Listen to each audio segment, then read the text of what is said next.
Bom dia, estamos iniciando mais um programa Conversa Despertar com Justiça e Paz. É um programa que a Comissão Brasileira de Justiça e Paz promove todas as sextas-feiras, nesse horário cedinho, às 8 da manhã. E você é muito bem-vindo, muito bem-vinda para estar conosco. E pedindo que você possa multiplicar em suas redes sociais, de forma que outras pessoas possam acordar, despertar com Justiça e Paz.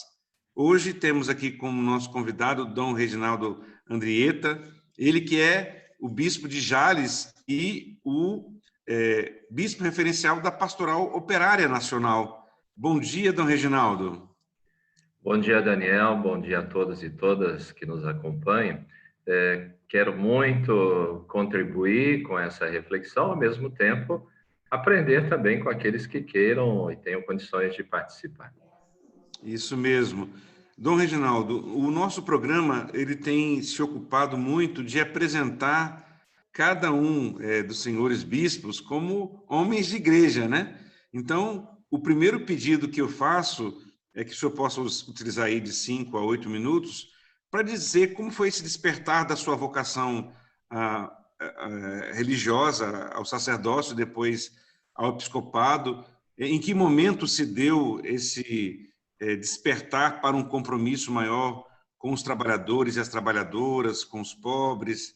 Então, a gente queria franquear a palavra para que o senhor pudesse se apresentar, dizer um pouquinho da sua trajetória, desde o despertar da vocação sacerdotal, por onde passou, e depois esse compromisso que o senhor tem, que a gente tem acompanhado também na própria Comissão Episcopal Pastoral para a Ação Sócio-Transformadora da CNBB. Faltou eu dizer isso na sua apresentação. Por favor, Dom Reginaldo.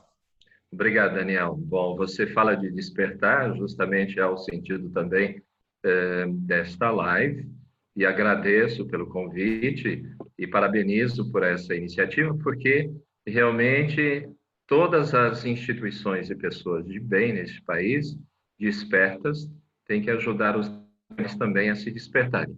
E por isso que, inclusive, na Carta ao Povo de Deus, a qual eu sou um dos signatários, no final aparece aquilo que é muito importante neste momento, dizendo o seguinte: despertemo-nos, portanto, do sono que nos imobiliza e nos faz meros espectadores da realidade, de milhares de mortes e da violência que nos assolam.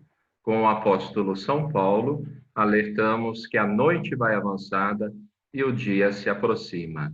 Rejeitemos as obras das trevas e vistamos a armadura da luz, inspirado, então, na carta de Paulo aos Romanos.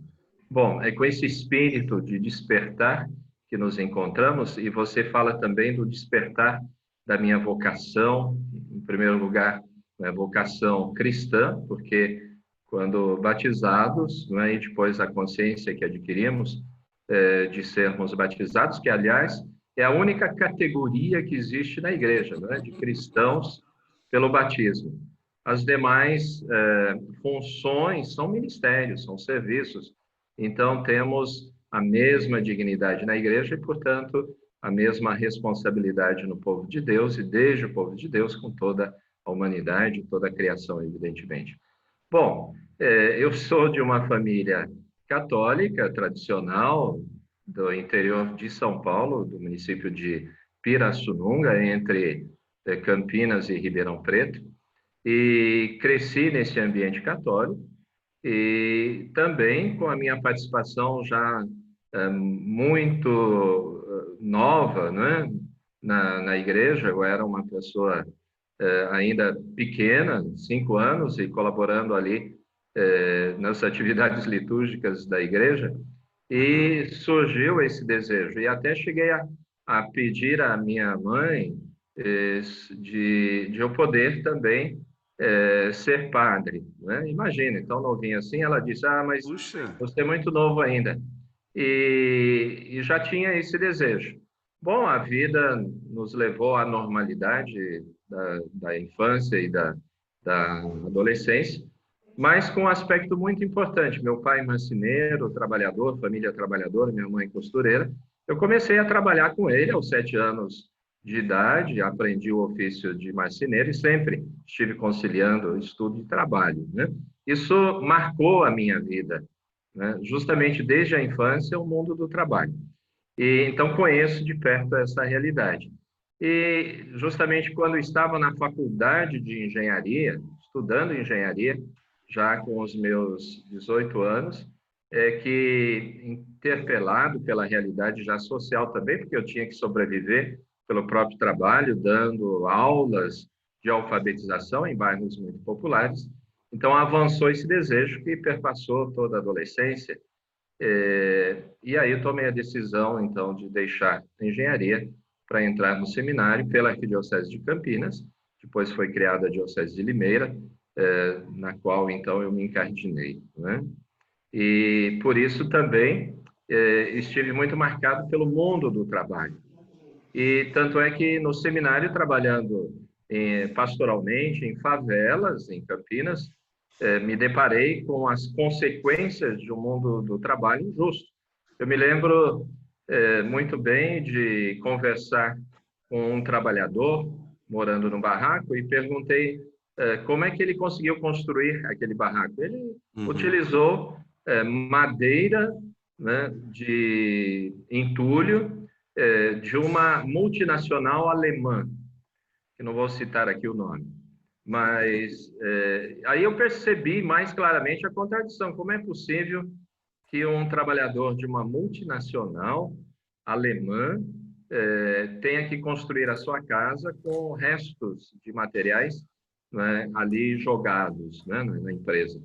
E então mostra a grande contradição existente sempre na realidade brasileira, né? Pessoas que vivem na miséria, enquanto existe acumulação de recursos do outro lado. Mas isso a gente foi sabendo entender a partir de análises, de estudos sociológicos, econômicos, e pela minha participação na Juventude Operária Cristã, ali em Campinas, né, que eu conheci militantes, me interessei por esse trabalho, e foi um período muito difícil de ditadura. Eu os acolhia no seminário, e nesse tempo, então, houve uma interação muito grande e nós passamos a desenvolver um trabalho muito amplo, utilizando o método da JOC, Ver, Jogar e Agir, que é uma criatividade da JOC, né?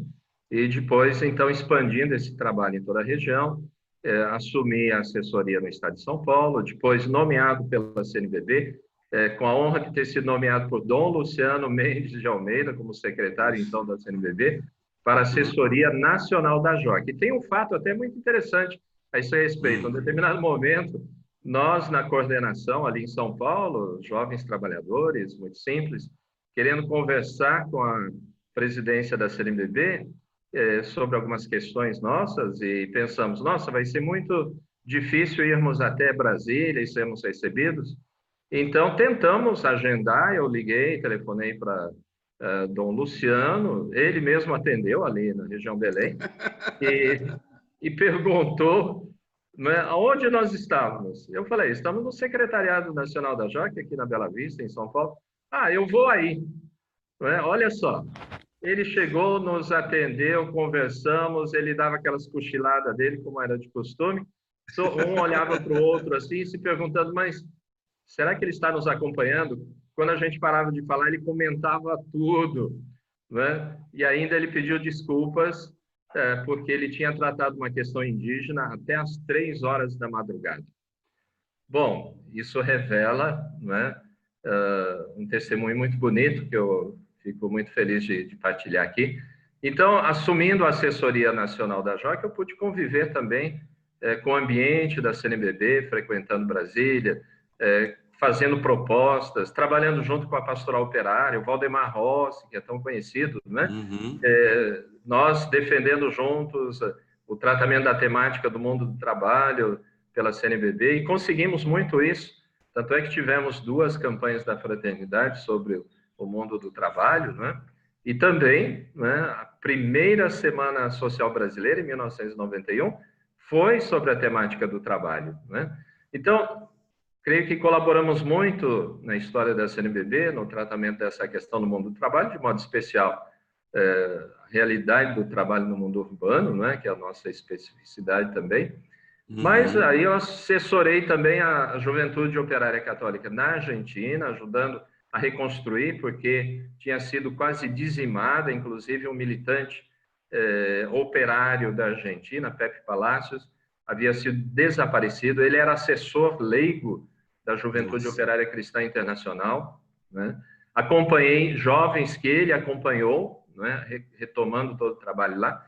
E depois a assessoria continental, trabalhando sobretudo no Haiti, na República Dominicana, América Central, reconstruindo esse trabalho de juventude operária cristã nos Estados Unidos. Nós tínhamos, e ainda continuamos sempre com o objetivo de chegar ao coração do capitalismo, porque influencia também a vida política e econômica mundial, né? Então, se chegarmos a conseguir uma consciência diferente da classe trabalhadora norte-americana, nós também podemos conseguir fazer diferenças na sociedade mundial. E assim acreditamos e ajudamos a reconstruir um trabalho lá, o qual eu fiz parte depois, trabalhei 3 anos nos Estados Unidos, em condições muito precárias, com latinos, com afrodescendentes, dizemos afro-americanos, trabalhando com o povo oprimido mesmo, passando dificuldades, inclusive, para conseguir recursos. Bom, tudo isso foi fazendo a minha experiência internacional, e fui escolhido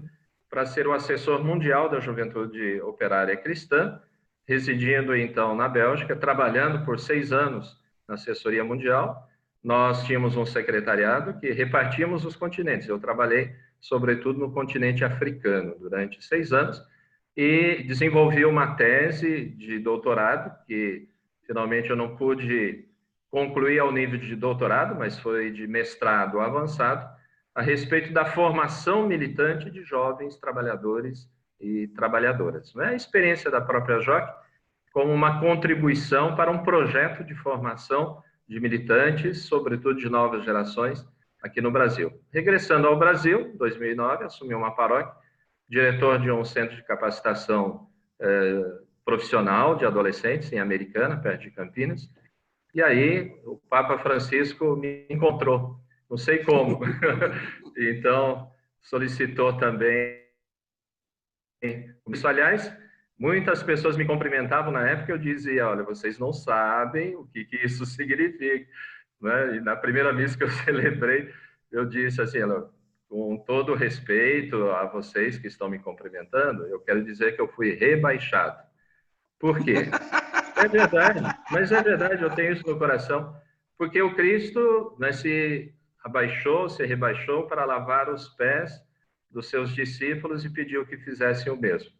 Então, eu senti e continuo sentindo, e tenho essa consciência, que estou muito mais ainda a serviço, mas com meu coração muito diretamente em Cristo. Então, o que eu vivo, o que eu faço, o sentido profundo é Cristo. Né? Se alguém quiser alegar algo sobre alguns interesses que não condizem ao projeto de Jesus Cristo, está equivocado a esse respeito, porque eu sei em quem eu coloquei a minha esperança e a minha confiança. Amém. Muito obrigado, Dom Reginaldo. Quero também partilhar, nesse período, 90, 91 a 93, eu estava lá também na CNBB, no setor juventude, junto com o padre Jorge Borã no início, mas depois com o padre Florisvaldo Saurinho Orlando, passionista, o primeiro espiritano, o segundo passionista, e que está na casa do Pai agora. E a gente teve essa oportunidade histórica de trabalhar com Dom Luciano também. Realmente, desde aquele tempo eu já tenho. Agora nós estamos nos aproximando da festa da sua Páscoa. Mas também queremos saudar e dar as boas-vindas a Dom Jeremias. Bom dia, Dom Jeremias. Que bom contar com a sua presença. Bom dia, Daniel. Espero que estejam me ouvindo. Estamos. Está um pouquinho baixo, mas a gente vai caminhando nesse espírito. Então, uma alegria contarmos então com Dom Reginaldo e Dom Jeremias. Dom Jeremias, que é arcebispo lá de Londrina e atualmente presidente da CNBB do Regional Sul 2, que é o Paraná. São 12 ou 14 dioceses, Dom Jeremias? São 18. Meu Deus, é muito. Com 2 ucranianas. Ah, tá bom. O senhor são também 18 aí já está... latinas e 2 ucranianas, em Curitiba e Prudentópolis.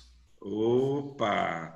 Isso é mais um aprendizado para eu poder saber direitinho que também elas estão integradas, então, nessa Sim, sim, sim, são comunhão. plenamente integradas. Aliás, eles têm muito boa convivência conosco, Que com os coisa boa. bispos latinos. Uhum. Dom Jeremias, nós estamos aqui no programa, então, Despertar com Justiça e Paz, justamente um programa que vai ao ar cedinho, 8 da manhã, para que a gente possa já, iniciando, vamos dizer assim, o último dia da semana, o último dia útil da semana, conversar um pouquinho. E hoje nós estamos focados, então, na situação dos trabalhadores e das trabalhadoras, e temos a alegria aqui de contar contigo, com o Dom Reginaldo, que assinaram também a Carta ao Povo de Deus. Só que antes de entrar propriamente no tema, nós estamos um pouco apresentando, e gostaria que o senhor pudesse se apresentar melhor, dizendo como é que despertou para a vocação sacerdotal e, a partir daí, também, como é que chegou a esse compromisso maior. Eu estive lá com o senhor também no Intra-Eclesial, né? Eu que assessoro aqui as comunidades do Centro-Oeste, não é nada fácil, e venho dessa experiência das comunidades eclesiais de base também lá do Espírito Santo, né? É de lá que Sim, vem, do sim. Vale do Rio Doce, naquele berço é que eu fiz a minha trajetória, e depois na Pastoral da Juventude. E então estive lá, tive essa oportunidade de estar com aquela igreja e de conhecer o Padre Cristiano numa das Sim, periferias e tudo sim, mais. claro. E aí todo o povo que estava lá, é uma experiência que eu trago muito feliz. Estávamos em pleno ano nacional do laicato também, né? Tantos dinamismos, né? Mas Exato. nos fale um pouquinho do senhor. O senhor teria aí de Sim, 5 a 8 sim. minutos, porque é importante que as pessoas conheçam que esses homens são homens de igreja, né? E como é que foi a sua trajetória, então? Conta um pouco para Sim. nós, por favor. Bem, então, em primeiro lugar, eu quero pedir desculpa um pouco pelo atraso, porque num acidente aqui ontem deu problema na fibra ótica que traz Oh, meu a Deus. internet para nós aqui na Cúria. E aí Aham. os meninos tiveram que adaptar um pouquinho, por isso o atraso um pouquinho para entrar. Peço desculpas. Mas saúdo com muita alegria você, Seidel, mas também todos os outros participantes, muito especialmente também Dom Reginaldo Andrietta, uma pessoa que eu também estou conhecendo cada vez melhor. Já estive lá em Jales uma vez, ainda com Dom Demétrio, e, e, e, e assim, então a gente vai conhecendo também o pessoal, né, da luta um pouquinho, de todo o trabalho, esse trabalho social no nosso país. Bom, eu sou filho de uma família de origem alemã, que se instalou no Brasil, na região de Caxias do Sul, no Rio Grande do Sul, em 1846. Dessa família eu descendo, né? Depois eles migraram pelo Rio Grande do Sul, né? Uma vez saindo dessa região de Caxias para o noroeste do estado, a região de Santa Rosa, São Luís Gonzaga, atualmente a Diocese de Santo Ângelo. E de lá eles saíram para Santa Catarina e o Paraná, né? Meus pais vieram para o Paraná em 1964. Eu já empacotado, né? Eu nasci em fevereiro de 65. E uns 20 anos depois, os tios que vieram juntos, né? Todos aí para o sudoeste do Paraná, já migraram para o Paraguai, para o Mato Grosso, para Goiás, de modo que nos anos 80, 85, já esse pessoal todos já tinham migrado.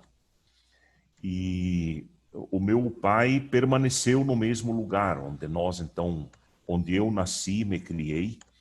O sudoeste do Paraná, diga-se de passagem, é uma dessas regiões, todos falam, muito politizada, né, no sentido de que teve forte influência de igreja, primeiramente dos franciscanos vindos de Santa Catarina e da região de Lages, e depois uma outra congregação que foram os missionários do Sagrado Coração, os belgas. O padre Zeca, que trabalhou aí na CNBB, na catequese, o padre Jeff, o padre Afonso, o padre Rogério de Rieder, né, foram gente que trabalhou muito, muito no sudoeste do Paraná, né, com o pessoal com os pequenos agricultores. A característica do Paraná, do sudoeste paranaense com relação ao restante do Paraná, é que o sudoeste é de pequenas propriedades. O meu pai mesmo teve 5 alqueires de terra, onde ele viveu, onde ele educou toda a gurizada dele, né? Todos os meninos, todos os filhos dele. E outros aí tinham 10, 12 alqueires. Portanto, até hoje nós temos várias cidades no sudoeste do Paraná que tem mais gente no interior do que na cidade.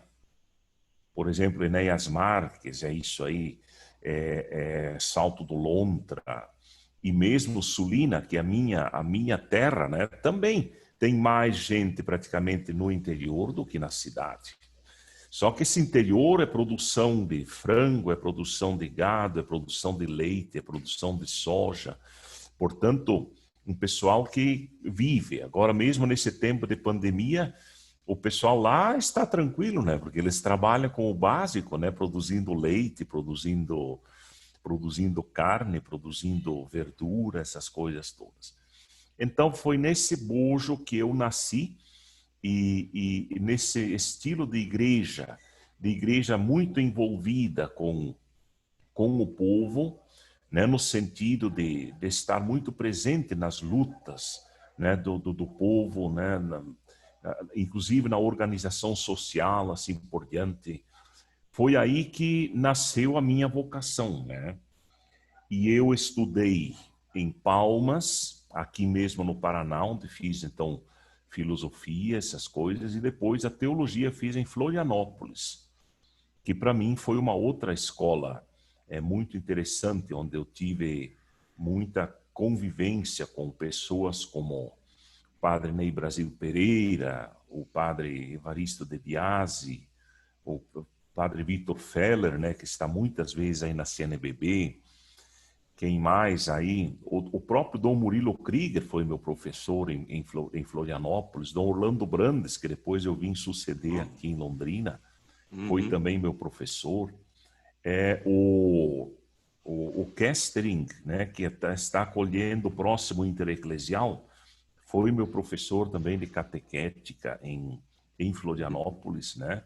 Depois eles foram sendo ordenados bispos e sumiram no mundo, né, vamos dizer assim. E Dom Maneca, né, que é meu vizinho aqui em Cornélio Procópio, também foi meu professor, Dom Manuel João Francisco.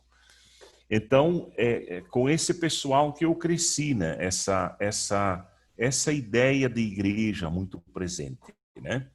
Bom, e assim a minha atuação foi muito ligado à universidade, né, no sentido de eu fui professor na teologia em Cascavel e também na filosofia em Francisco Beltrão, onde eu fui o fundador do Instituto de Filosofia, inclusive, né, fundador no sentido de que foi o primeiro, né, que chegou ali para trabalhar. Quem é o fundador foi o bispo, né, com certeza. E então depois, em 2010, eu fui ordenado padre em 91 e em 2010 eu fui, então, eleito como bispo de Paranavaí, uma região totalmente o inverso, né, daquilo que é Francisco Beltrão, de pequena propriedade, bem sudoeste, divisa com a Argentina, e vindo para o norte do Paraná, o noroeste do Paraná, divisa com Mato Grosso do Sul, divisa com São Paulo, né? Então, um povo diferente. Dos gaúchos e catarinenses do sudoeste, eu vim trabalhar muito mais com os paulistas, mineiros, nordestinos, na região de Paranavaí. Então, foi assim, né? Paranavaí foi muito, muito bom, muito trabalho. Muita coisa nós começamos ali que hoje está produzindo fruto. E em 2017 vindo para Londrina, né? Como todos sabem, a primeira coisa em Londrina foi exatamente a questão da organização do 14º Intereclesial, que foi um grande desafio, um desafio enorme. Mas ali contei com a ajuda de muitas pessoas, né? Inclusive de bispos, né? O Dom Guilherme Verlan, o próprio Dom Reginaldo, aqui mesmo do Paraná, né? Os bispos, do Mato Grosso, vários, também o atual presidente, Dom Valdeci, né? Então, pessoas que estiveram sempre muito presentes. Então, essa é a minha trajetória. E agora aqui em Londrina, né, com um trabalho agora está já bem mais assentado. Completei 3 anos de Londrina agora semana passada, né? E estamos aí lutando, né? Não tenho muita experiência internacional, nada praticamente. Apenas o período de estudos em Roma e depois o trabalho mesmo de diocese, de província, essas coisas que foram fazendo com que eu fosse adiante inclusive no trabalho de organização, né? Obrigado, então, Dom Jeremias. Bom saber também essa trajetória com todos esses que passaram e fizeram essa história na igreja também, homens importantes nessa construção. E a gente entra, então, agora nessa etapa mesmo de falar um pouquinho mais sobre a realidade dos trabalhadores e das trabalhadoras, né?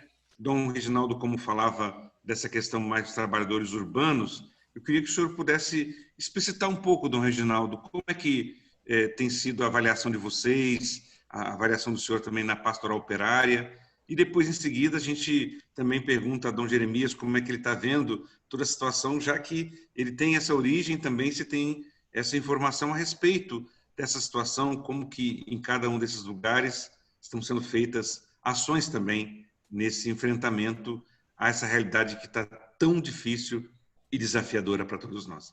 Dom Reginaldo, por favor. Muito bem, Daniel, muito obrigado e saúdo o Dom Jeremias, que alegria estarmos juntos, partilhando esta reflexão Obrigado, e buscando caminhos também de ação comum. Bom, a população brasileira é estimada em 212 milhões, né? Tem metade da sua população como população economicamente ativa, e consideramos, então, a população economicamente ativa a que está inserida no mercado de trabalho, ou que, de certa forma, está procurando se inserir nele para exercer algum tipo de atividade remunerada. Então, diríamos que em torno de 104, 105 milhões, né, a população economicamente ativa. Por outro lado, temos que considerar a realidade atual que estamos vivendo, né? Primeiramente, a estimativa, então, que já chegamos a 20 milhões de desempregados. No início da pandemia, 13 milhões. Isso já mostra o impacto da pandemia. Por outro lado, né, existe também uma política econômica que não responde adequadamente à política do emprego e, menos ainda, a condições dignas de trabalho. Tanto é que grande parte dessa população economicamente ativa está, né, no trabalho informal, sem ainda poder exercer adequadamente sequer o seu trabalho informal, que são, então, os trabalhadores e trabalhadoras que trabalham ou tentam trabalhar sem carteira assinada, e os autônomos sem CNPJ, né? Em 2019, antes da pandemia, o setor informal chegou a 40% da população economicamente ativa, que é um índice bastante alto, mas que é a realidade de países de economia periférica, dependente, e muito forte, muito grave. Por exemplo, na África, não é? Eu que trabalhei lá, é difícil encontrar uma pessoa que diga: eu tenho um trabalho formal, ou tive na minha vida algum trabalho formal, né? Então, devemos considerar também que 18 milhões e meio de brasileiros não trabalharam e não procuraram ocupação devido à pandemia, né? Ou seja, estão numa condição de imobilidade quase que total, né? 19 milhões de pessoas foram afastadas do trabalho e 30 milhões tiveram alguma redução do rendimento de trabalho. Isso demonstra já a gravidade da situação, não é? Então, eu gostaria de relacionar essa situação do mundo do trabalho também com o mundo empresarial, é a relação entre trabalho e capital, né? Segundo o IBGE, dá cerca de 4 milhões de empresas no Brasil, quase 1,5 milhão tiveram suas atividades suspensas ou encerradas, né? E se mais de 500 mil delas afirmam que foi por causa da pandemia, isso significa que quase 1 milhão se deve a motivos frente aos quais a política econômica não está dando uma resposta positiva. Então, o problema não é só a pandemia, não é? Tanto é que 1/3 das empresas demitiu, mas só 13% tiveram acesso ao auxílio federal para pagar empregados. Bom, já é conhecido, não é? Já é conhecida a canalização de recursos de um determinado fundo, né, de assistência às empresas, que chegou a 1,3 trilhão, né, de reais, mas, na realidade, um número muito reduzido de pequenas e médias empresas tiveram acesso a esses recursos. Então, tem recursos ainda que estão acumulados nos bancos que receberam esses recursos justamente para o crédito a essas empresas, né? Então, tem um problema aí sério também de canalização desses recursos. E o desemprego, que chegava, então, a um número de 13 milhões, que já é assustador, que passou a 20 milhões, significa que é pandemia, mas é também uma política econômica. A reforma trabalhista, que dizia que iria ajudar a gerar empregos, e de imediato, isso vem desde o período Temer, né? Na realidade, não favoreceu, ao contrário, favoreceu mais a informalidade, a terceirização, e em condições muito precárias de trabalho. E se em alguma circunstância, em alguma categoria, houve um certo aumento do emprego, não se deve necessariamente a empregos formais em condições assim seguras, salubres e com benefícios sociais, né? Então, é a precarização do mundo do trabalho. Foi isso que significou e continua significando a reforma trabalhista, né? Bom, com essa quantidade imensa de desempregados e de trabalhadores e trabalhadoras do setor informal impossibilitados de trabalhar, significa que tem dificuldades para sobreviver, né? Então, o principal desafio do mundo do trabalho nesse contexto é a sobrevivência dos trabalhadores e trabalhadoras e de suas famílias. Enfim, é a sobrevivência da grande maioria da população brasileira. Essa é uma questão, assim, alarmante para nós, não é? Por quê? Se chegamos a esse nível de urgência no Brasil, devemos nos perguntar realmente que país é este. O Brasil é a 9ª economia do mundo, mas seu povo está condenado a morrer ou viver às mínguas. E o próprio Papa Francisco afirma que estamos submetidos a uma economia que mata, né? E interessante que essa temática tem sido retomada pelo CNBB, por exemplo, no Pacto pela Vida, né? A CNBB, com outras entidades que assumem a liderança do pacto, e nós temos mais de 100 entidades no Brasil já que estão subscrevendo, não é, esse pacto, e a tendência é aumentando. A questão central é a questão da defesa da vida num contexto de pandemia, mas também de reorientação da política econômica em busca, então, de construir uma economia com critérios muito diferentes, não é? E daí também a importância, então, de focarmos em alguns aspectos, não é, da ação comum, porque essa é a proposta do Pacto pela Vida, não é? Desenvolver uma ação comum a partir da conjuntura.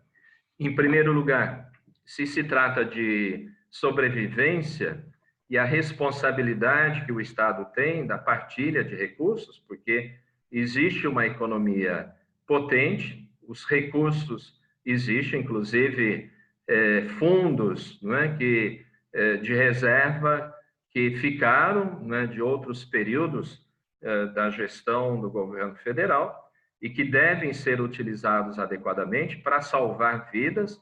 E nesse sentido, então, o auxílio emergencial, ele deve ser entendido numa lógica permanente, porque essa situação não vai se resolver mesmo depois da pandemia, é uma questão de política econômica, né?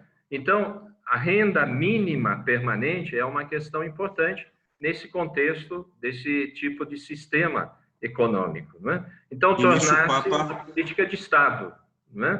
É a política de Estado, a renda mínima, porque sempre nós vamos ter problemas que necessitam, então, da assistência do Estado. É um direito, porque se acumulam recursos econômicos e daí a importância de serem partilhados. A outra questão importante, que é assumida, inclusive, pela CNBB, não é, no Pacto pela Vida também, é a taxação das grandes fortunas para reverter recursos em função de benefícios, então, sociais. E, finalmente, a questão da reforma tributária, que está em debate, né? Nós devemos estar muito atentos a isso e participantes. Então, fazer o máximo possível para que a reforma tributária esteja associada a uma lógica de justiça social, né? Essa é a questão fundamental que nós devemos, então, tratar e, portanto, partindo da lógica da sobrevivência, da luta pelo que é imediato e construindo um projeto de nação muito diferente, com uma economia totalmente diferente. Uhum. Então, esses são desafios. O Papa Francisco já mencionava a questão da renda, mas somado a isso, então, todo esse trabalho de resgate desses direitos perdidos e, ao mesmo tempo, de um outro tipo de economia. Dom Jeremias, e em Londrina, na região da Arquidiocese, como é que está a situação dos trabalhadores e das trabalhadoras na sua região, por favor? Obrigado. Então, essa realidade toda descrita por Dom Andrietta, a gente sente na base aqui, né, no trabalho do dia a dia. Por exemplo, eu tenho um dos meus padres aqui, que ele me pediu para fazer um trabalho seguinte que me agradou muito. Inclusive, a partir, né, de toda a discussão que veio com o Intereclesial, fazer um trabalho de conhecimento, de acompanhamento das comunidades, vamos dizer assim, dos grupos vulneráveis ao redor de Londrina. Uhum. Então, por exemplo, tratando da questão do desemprego agora, isso, aquilo.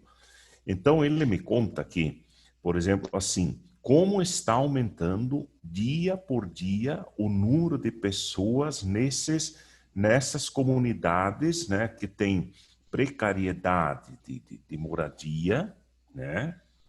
Então, agora, nesses dias, está chovendo muito em Londrina, né? Precariedade de moradia, precariedade de trabalho, o pessoal necessitando muito, muito de ajuda mesmo, né? De ajuda de cesta básica, né? E, especialmente, as comunidades, né? As comunidades ao redor da cidade, mostrando que está aumentando o número de vulneráveis ao redor da cidade de Londrina.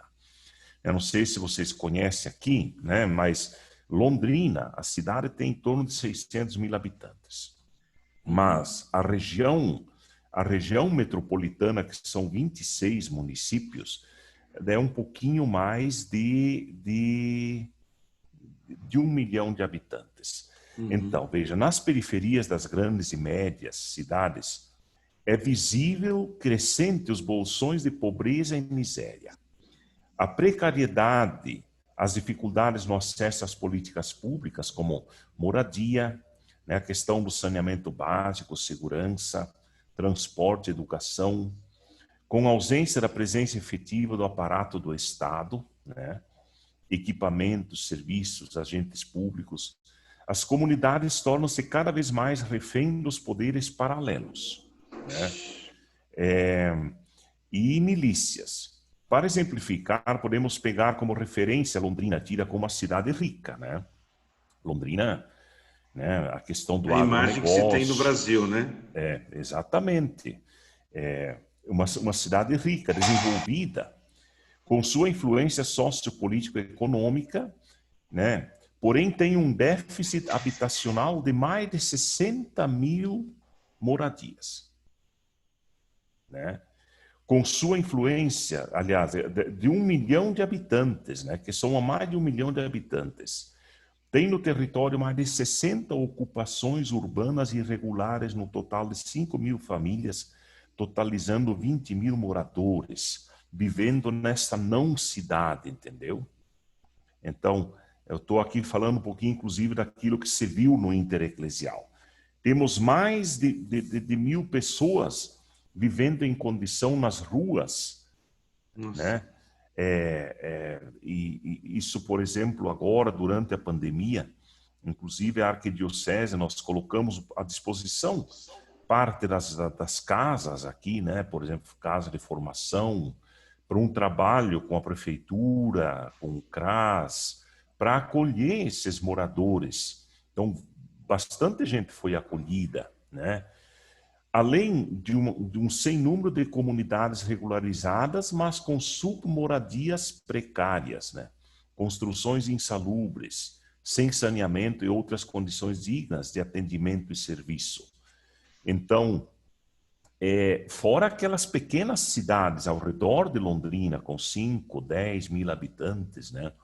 Em que muita gente já perdeu o emprego. E aqui justamente o que a gente percebe é que, com essa questão da ajuda que as empresas receberam, né, que provavelmente vai ser cortado, né, se não foram aprovadas algumas das coisas aí que, inclusive, o Andrietta estava falando.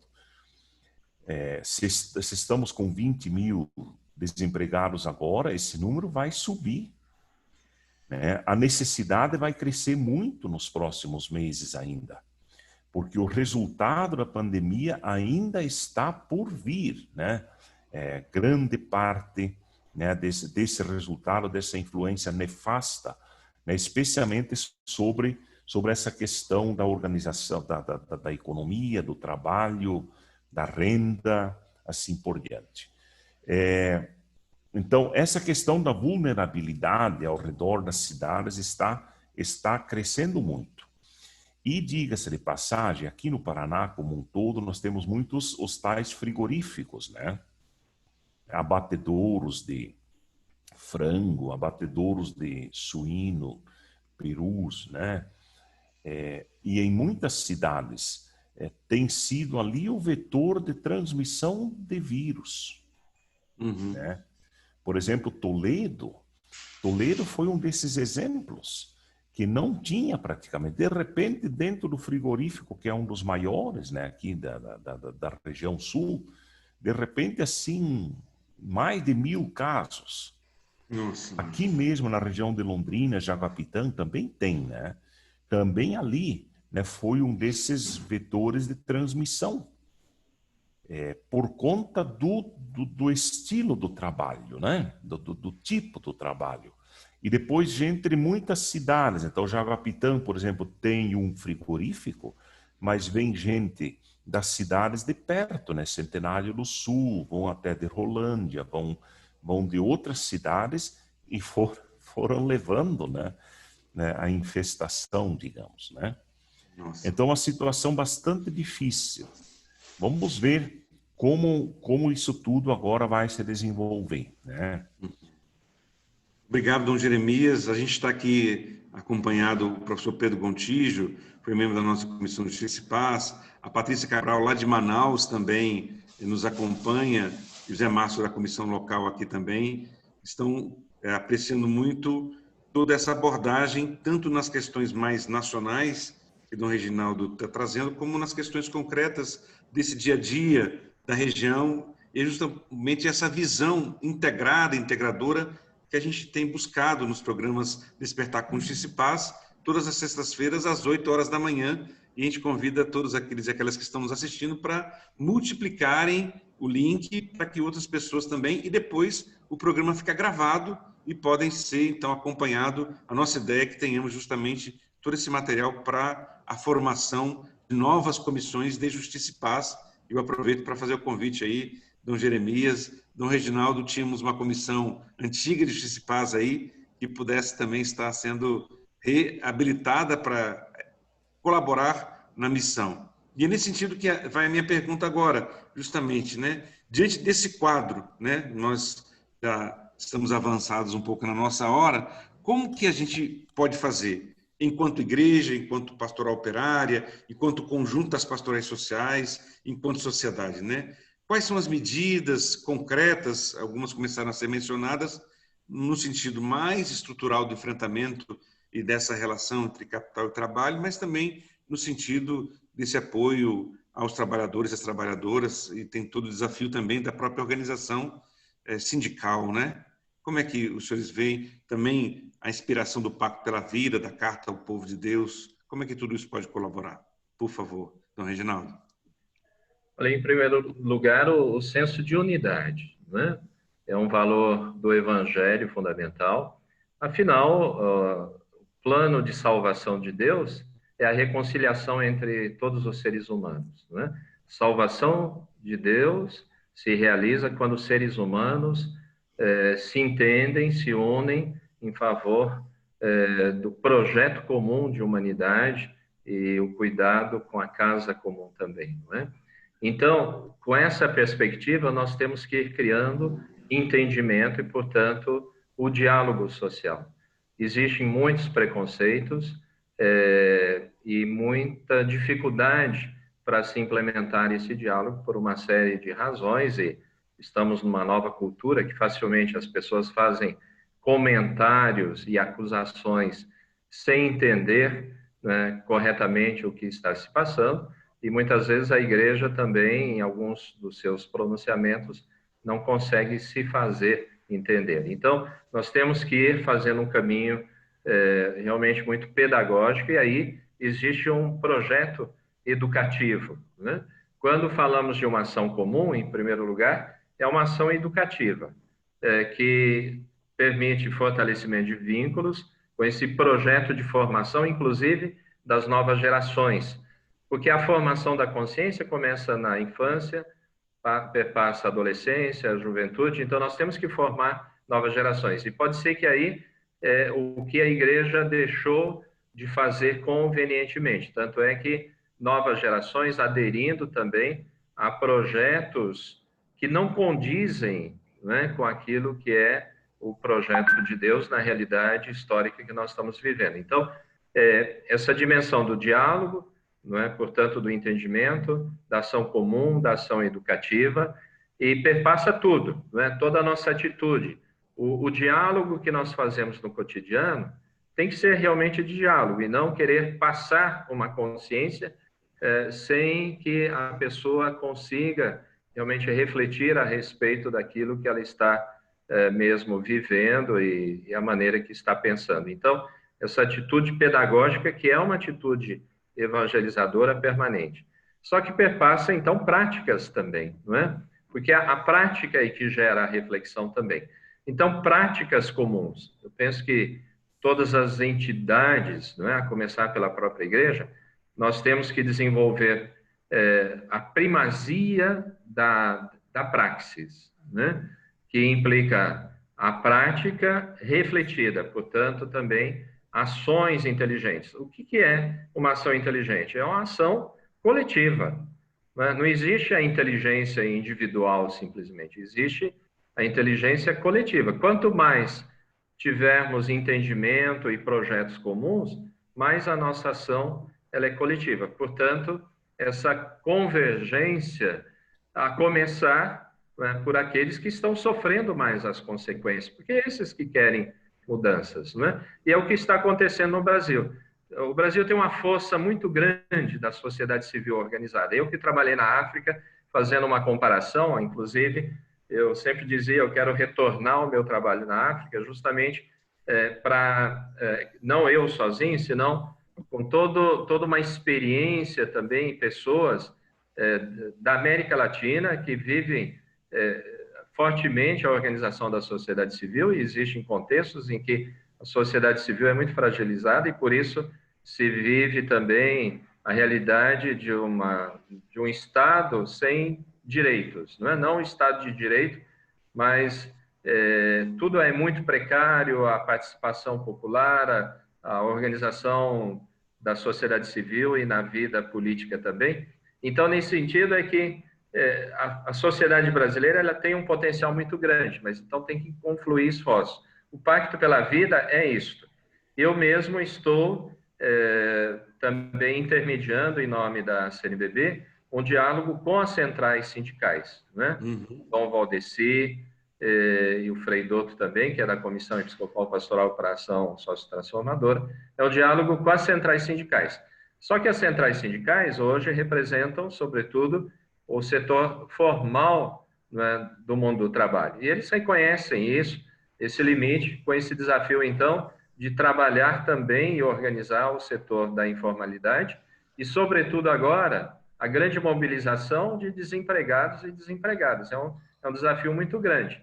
Mas não só para reivindicar e exigir aquilo que é de direito imediato, senão para construir algo totalmente novo, né? Então, aí nós temos que ir criando, sim, um projeto comum de sociedade, o que a igreja, em especial ao longo dos seus mais de 500 anos no Brasil, teve muita dificuldade, né? Ela exerceu a sua missão, muito recluída no papel religioso e no social mais assistencial, quando deixou, então, de ir construindo projeto de sociedade, sendo essa facilitadora do diálogo e dessa construção. Por isso que nós vivemos uma grande polarização também. A igreja vive as consequências do vazio que deixou, né?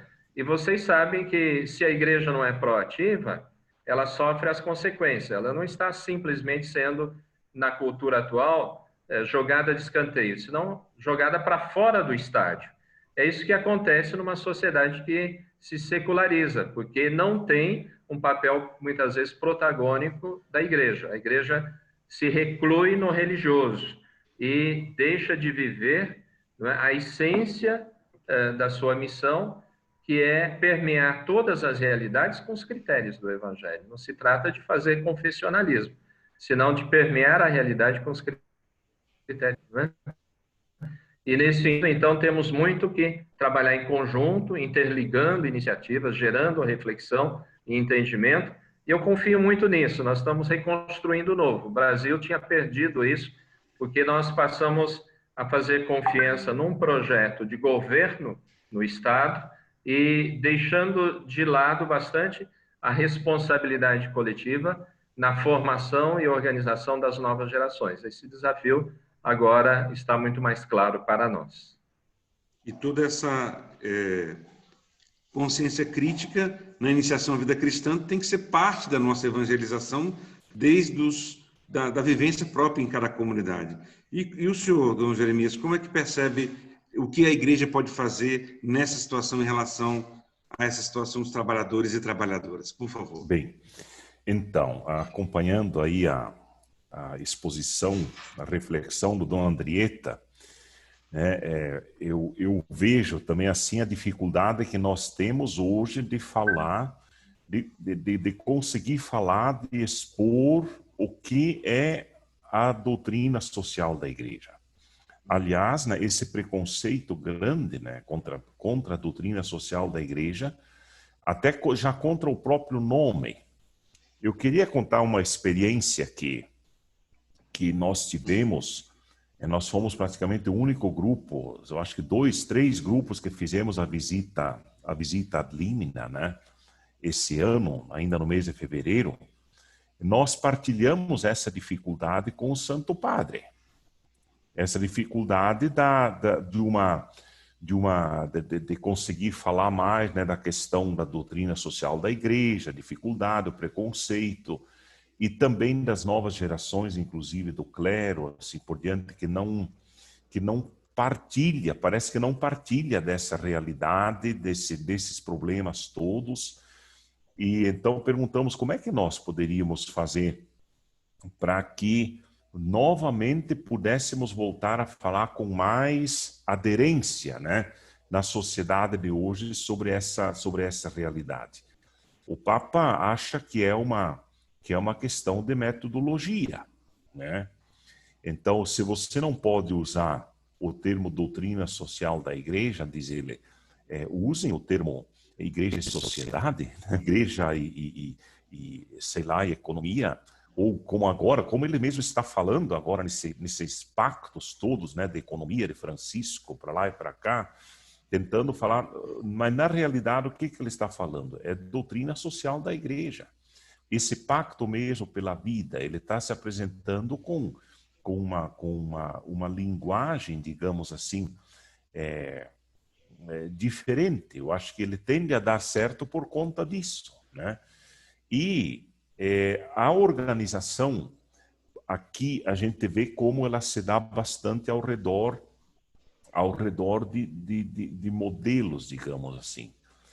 Tem sido bastante presente no Paraná como um todo, por exemplo, tanto Curitiba, Londrina, Maringá, Cascavel, Ponta Grossa, Guarapuava, os reassentamentos, né, do movimento Sem Terra, por exemplo, ao redor dessas cidades maiores, que fizeram verdadeiras campanhas de mobilização, de arrecadação e de distribuição de produtos criados, produzidos por eles ao redor das cidades. Uhum. Eu mesmo fui aqui em Londrina, foram em torno de 40 toneladas de coisas que foram distribuídas ao redor das cidades, num sábado de manhã, né? Então, os caminhõezinhos das cooperativas, né, vindo e distribuindo. Teve lugares que teve que entrar com um diálogo mesmo, né, com os chefes da comunidade, digo, o pessoal às vezes ligado ao tráfico, essas coisas, teve que conversar para deixar entrar, isso e aquilo. Coisas assim, né? Mas são exemplos bonitos, foram muito bem vistos pela sociedade como um todo, né? Além de todo esse trabalho, vamos dizer, de Cáritas, das pastorais sociais, né? E nesse sentido, eu sei que isso deve estar na outra pergunta um pouquinho, mas a grande possibilidade que nós temos agora de oferecer uma reflexão boa com a Sexta Semana Social Brasileira. Né? Uhum. Eu particularmente tenho bastante expectativa para com isso. Aqui no Paraná ainda, não é que as coisas esquentaram ainda por conta da pandemia, mas o pessoal, pelo menos das pastorais sociais, estão conversando, né? Para ver como é que vai dar para viabilizar essa questão daqui para frente, né? Porque é uma oportunidade que nós temos, de fato, de nos colocarmos um pouco a serviço da reflexão com todas essas questões que foram apresentadas. E eu queria outra coisa, né, que eu sinto, eu tenho conversado isso até com políticos e tudo. Não sei como é que o Dom Reginaldo e o Seidel e os outros aí veem e tudo, mas como é difícil você fazer o pessoal entender, ou se é que ou se o nosso discurso não é correto, alguma coisa assim. Mas dá a impressão que quando se fala, por exemplo, da questão da dívida pública, que é uma chaga, uma ferida tão grande, né? Esse discurso não é aceito. Você pensa que esse não é um problema. Olha, e é uma coisa que consome tanto dinheiro da nação. E é visto, não, isso é assim mesmo. Não é assim, quer dizer, não é uma questão que represente um problema para o país, né? Sendo que esse endividamento, quanto mais dinheiro você tem que ficar pagando de juro, ou até mesmo de dívidas que você tem, né? O ideal seria trabalhar sem dívida, né? E como é que pode que no Brasil, o mundo político, parece do Brasil, não aceita essa questão da dívida pública, que parece que é tão lógica, Se a gente quiser resolver problema, inclusive problemas sociais, tem que fazer sobrar dinheiro ali, né? Mas é uma dificuldade, assim como nós temos É dificuldade um com a tema doutrina proibido, né, social. Dom Jeremias? É um tema proibido. Eu tenho conversado com políticos aqui em Londrina e empresários, eles não aceitam que esse seja um problema. Nosso desafio é justamente como popularizar, e agora mesmo a Comissão Brasileira de Justiça e Paz tem apoiado a auditoria da dívida, né? Inclusive criamos o Observatório de Finanças e Economia de Clara e Francisco, que é justamente para ver se a gente consegue desbloquear esse tema junto à sociedade, porque pelo acompanhamento do orçamento público, isso consome pelo menos 40% do que é arrecadado. A gente trabalha com o orçamento executado, né? Eu acho que é um tema importante porque, enfim, esses recursos poderiam se dirigir a políticas de trabalho e emprego, ao fomento, né? E é nessa direção que algumas organizações que também estão apoiando a Carta ao Povo de Deus têm proposto que nós possamos enfrentar a pandemia, ter recursos, continuar com auxílio na perspectiva da renda básica e, ao mesmo tempo, também ter recursos para micro e pequenas empresas e, ao mesmo tempo, agricultura familiar, né? Esse exemplo que o senhor deu aí da ação que o Movimento Sem Terra e os assentamentos fizeram, eu acho que traz a resposta, quer dizer, são os mais pobres, os considerados marginalizados da sociedade, que estão dando exemplo de como toda a sociedade deve agir, né, nesse sentido. Muito interessante isso que o senhor traz. Eu gostaria, então, Dom Jeremias, que o senhor já pudesse passar as considerações finais, estamos chegando ao final do nosso programa, e depois, então, eu passo para Dom Reginaldo, invertendo um pouquinho a ordem agora, Dom Reginaldo, pode ser? E a Ok. gente fazendo, então, aqui, Ok, porque sim. aí muitos de nós já vamos entrar nos expedientes, mesmo sendo trabalho em casa, as horas nos são contadas. Por favor, Dom Exatamente. Jeremias. Então, tá. Bem, eu quero agradecer essa possibilidade. Eu estou vendo aqui, inclusive, alguns comentários que foram postados e tudo. É um trabalho, vamos dizer assim, que a gente tem realmente que ter a peito, né? Uma reflexão que seja diferente. Dá a impressão que uma vez, né, lá nos anos quando eu estudava teologia, a gente usava muito o termo utopia, né? Para falar um pouco desse sonho, né, que a gente nutre, isso e aquilo.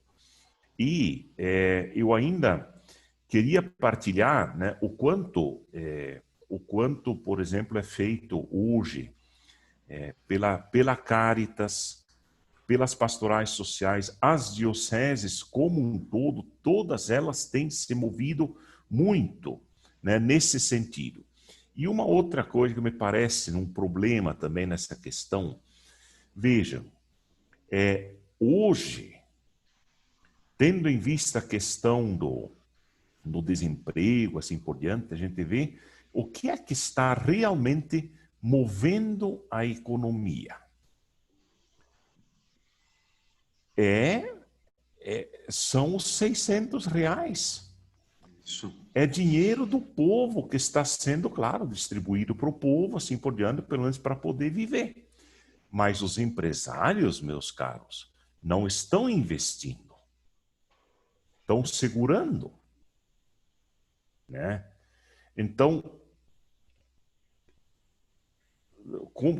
como será, né? Daqui um pouco esse dinheiro vai acabar, como vai acabar? Já está sinalizando, né? Então, se não houver investimento da parte dos empresários no sentido de realmente criar trabalho, nós vamos ter muita dificuldade, né? Então, assim, apenas dizendo isso, nós aqui estamos também bastante preocupados com essa questão da 6ª Semana Social Brasileira, ver o que a gente pode levantar de grandes discussões que realmente criem aderência, né, na sociedade como um todo, como uma colaboração para sair dessa polarização e ir para o mundo realmente da discussão de boas ideias, de boas práticas para o Brasil como um todo. agradeço muito essa possibilidade, um abraço grande para o meu caro Dom Andrietta, né? Para você, Saidel, e os outros que já manifestaram a sua participação aqui também, né? O mundo é pequeno, o Brasil bem menorzinho, e a gente se encontra. Que coisa boa, Dom Jeremias. E eu quero aproveitar deste Dom Jeremias para dizer justamente, Pedro Gontijo agradece a Dom Jeremias e Dom Andrietta o testemunho que foi dado, né? Isso é ânimo para a caminhada na fé daqueles que nos inserimos no mundo complexo como o atual. Ele é professor aqui da Universidade de Brasília. O diácono Bernardo Rangel, ele coloca justamente como que está sendo rico poder escutar homens de igreja falar sobre essa perspectiva em consonância com o evangelho de hoje, né? E elogia a iniciativa da Comissão Brasileira de Justiça e Paz. A Eulália Pereira Correia, lá de Contagem, diz que confirma, há realmente preconceito, muito preconceito em falar sobre essa relação desse compromisso social entre fé e política na nossa comunidade, né? E nesse momento de isolamento, a gente precisa fortalecer e ter forças para contribuir com a sociedade tão carente de informações. Realmente é esse o espírito do programa Despertar com Justiça e Paz. A gente agradece a todas as participações e passa, então, para finalizar, as considerações finais de Dom Reginaldo, informando mais uma vez que esse programa está no ar pelo canal do YouTube da Comissão Brasileira de Justiça e Paz, todas as sextas-feiras, 8 horas da manhã, aproveitando esse tempo justamente para que a gente possa fazer com que a Eulália tenha condições de ir construindo ao pouco essa formação que o senhor também afirmava como importante, não é isso, Dom Reginaldo? O seu microfone está fechado, hein? Bom, aqui estamos homens debatendo esta situação em que vivemos. Tivemos a participação da Eulália, por surpresa minha. Trabalhamos juntos na coordenação nacional da JOC e na reconstrução da JOC na Argentina. Então, muito obrigado, Eulália. Você simboliza toda uma geração que continua a luta e permeando tanto o trabalho da igreja, né, no mundo do trabalho, como também no mundo social. E isso já determina também minha fala final. Nós temos que trabalhar, sim, com o critério social, mas entender a primazia nesse contexto da temática trabalho. Tanto é que a Comissão Brasileira Justiça e Paz propôs essa temática, que é uma temática eixo da Sexta Semana Social Brasileira, e considerar que o que o Papa disse em 2017 a trabalhadores de Gênova. Ele disse, olha, o trabalho humano, né, o trabalho é uma prioridade humana, é uma prioridade cristã, uma prioridade da igreja, uma prioridade do Papa. Ele disse isso. Então, ele demonstra a sua preocupação de analisar toda a realidade social, como o próprio São João Paulo II, não é?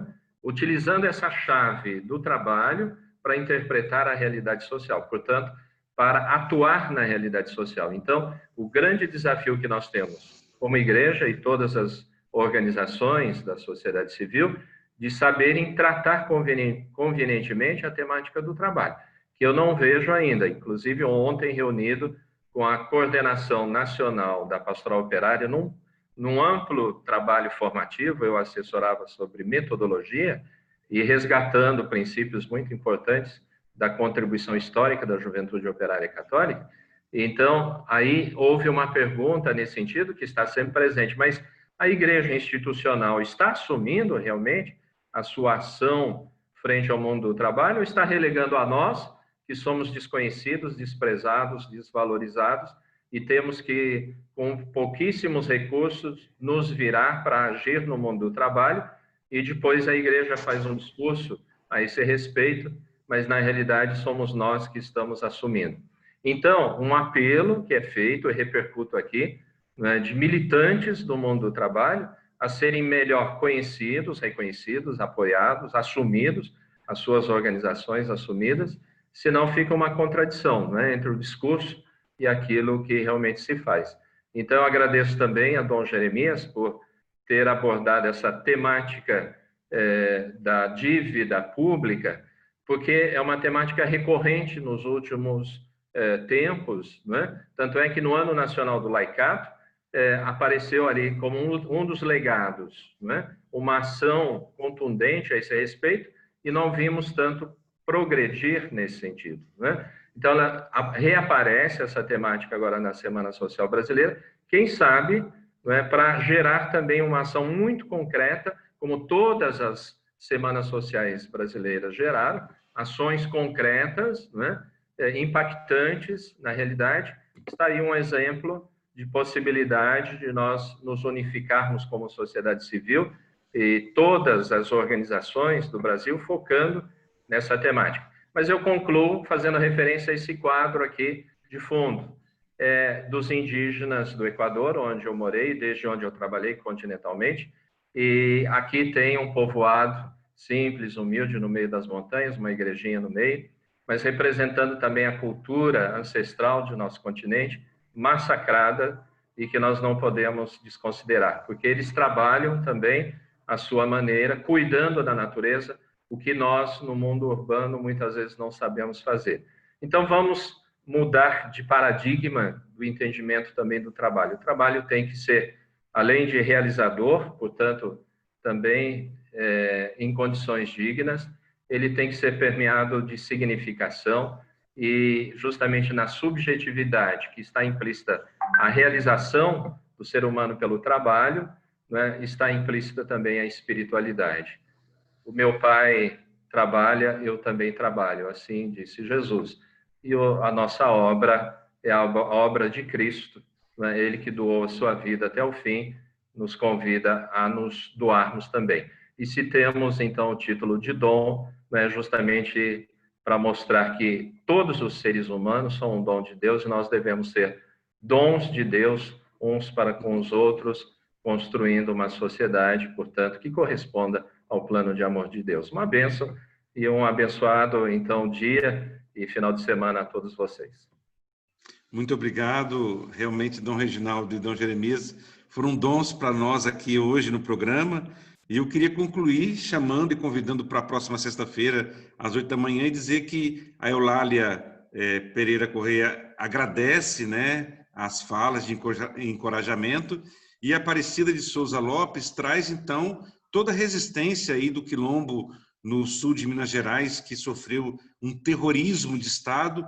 E, por incrível que pareça, quando o senhor remetia a essa imagem do Equador, me lembrou as cenas que eu vi pelo que acompanhei das redes sociais, né, do Quilombo lá de Campo Grande, Campo Maior, na verdade, e que lá eles produzem um café de referência, e que muitas empresas se apropriam desse café orgânico para melhorar os seus próprios cafés, e a gente tem uma ação como essa que destrói as comunidades. Então fica aqui a nossa denúncia, o nosso protesto nesse tempo de pandemia, que não tenhamos mais desocupações, nem rurais, nem urbanas, porque isso é uma desumanidade, é um crime contra os direitos humanos, é um crime contra a humanidade. Então, que nós possamos, cada vez mais, nos nossos momentos, terminar o nosso programa com esse grito, já que está se aproximando do grito dos excluídos, né? Também com esses dons, que foram essas reflexões que compõem para nós um dos T's da nossa sexta Semana Social Brasileira, que é o T do trabalho, com toda a interligação que ele tem com o T da terra, como nós acabamos de falar agora, e com o T do teto, da moradia e da proteção social que nós queremos para todas as nossas famílias. Obrigado a todos e a todas que nos acompanharam, e também, especialmente, a Dom Reginaldo e Dom Jeremias, que estiveram aqui conosco. E até a próxima sexta, quando estaremos juntos novamente. Obrigado mais uma vez. Fiquemos com Deus. Bom final de semana, então. Tchau. Tá.